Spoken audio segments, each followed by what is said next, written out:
भारत के अलग अलग राज्यों से निकलकर किसान दिल्ली पहुंचे और ठीक एक साल पहले यानी 26 नवंबर 2020 को उन्होंने 3 कृषि कानूनों के खिलाफ अपना आंदोलन शुरू किया और अब उनके इस आंदोलन को पूरा एक साल बीत चुका है। इस एक साल में कई बार किसान आंदोलन न सिर्फ भारत की सुर्खियों में रहा बल्कि दुनिया भर में दिल्ली में हो रहे इस किसान आंदोलन की चर्चा हुई। इस किसान आंदोलन को खत्म कराने के लिए केंद्र सरकार ने कई बार बातचीत की पेशकश की, लेकिन किसान अपनी मांगों पर अड़े रहे तो सरकार भी कानून वापसी से इनकार करती रही। लेकिन हाल ही में गुरु पूरब के दिन प्रधानमंत्री नरेंद्र मोदी ने देश से माफी मांगते हुए तीनों कृषि कानून वापस लेने का ऐलान कर दिया। हालांकि किसान अभी भी दिल्ली के बॉर्डर्स पर अपना आंदोलन जारी किए हुए बैठे हैं। उनकी मांगे हैं जिसमें वो एमएसपी पर गारंटी कानून चाहते हैं।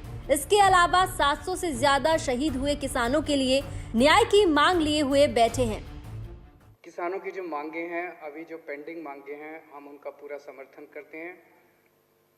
टेनी साहब को तुरंत केंद्रीय मंत्रिमंडल से बर्खास्त किया जाना चाहिए। मुझे नहीं पता कि केंद्र सरकार की क्या मजबूरी है, कुछ तो मजबूरी होगी जो उस एक आदमी का बोझ लेके केंद्र सरकार अपने कंधे पे ढो रही है। क्यों नहीं उसको हटा देते? मुझे नहीं पता कि उनकी क्या मजबूरी है, कुछ मजबूरी होगी जरूर, लेकिन पूरा देश मांग करता है कि ऐसे व्यक्ति को तुरंत बर्खास्त किया जाए।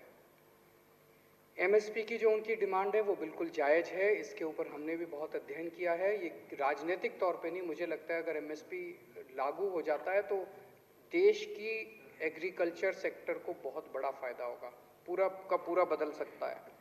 जितने केसेस, झूठे केसेस इन लोगों के ऊपर लगाए गए हैं वो सारे वापस लिए जाएं और जो 700 किसान शहीद हो गए उनके परिवारों को उचित मुआवजा दिया जाए। किसान जब तक वहाँ बैठे हैं, किसान तय करेंगे वो कब उठना चाहते हैं। जब तक किसान वहाँ बैठे हैं हम किसानों के साथ हैं, पूरी तरह से किसानों के साथ हैं, हर कदम पे उनके साथ हैं। और गोपाल राय जी द्वारा जो यहाँ पे प्रस्ताव पेश किया गया, मैं उसका पूरा समर्थन करता हूँ।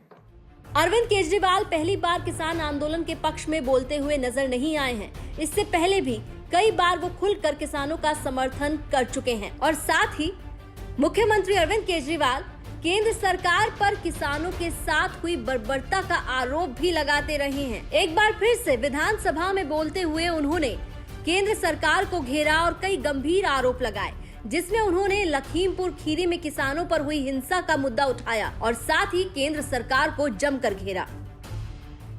दुनिया के इतिहास में सबसे लंबा आंदोलन था। मैं और कोई ऐसा आंदोलन नहीं जानता। भारत में 1907 में एक आंदोलन हुआ था, वो भी किसानों का आंदोलन था, पंजाब के किसानों का आंदोलन था और वो अंग्रेजों के खिलाफ हुआ था। वो 9 महीने चला था, 1907 में हुआ था। उसके बाद अब किसानों को आंदोलन करना पड़ा अपनी सरकार के, चुनी हुई सरकार के खिलाफ। ये 12 महीने चला। दुनिया का सबसे लंबा आंदोलन, सबसे अहिंसात्मक आंदोलन, संयमित आंदोलन। सत्ता पक्ष ने इनको भड़काने में कोई कसर नहीं छोड़ी, षड्यंत्र करने में कोई कसर नहीं छोड़ी, गालियां देने में कोई कसर नहीं छोड़ी।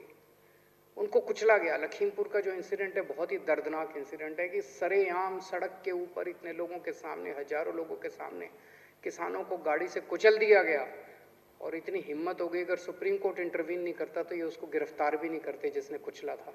ये तो सुप्रीम कोर्ट की वजह से इन्हें गिरफ्तार करना पड़ा।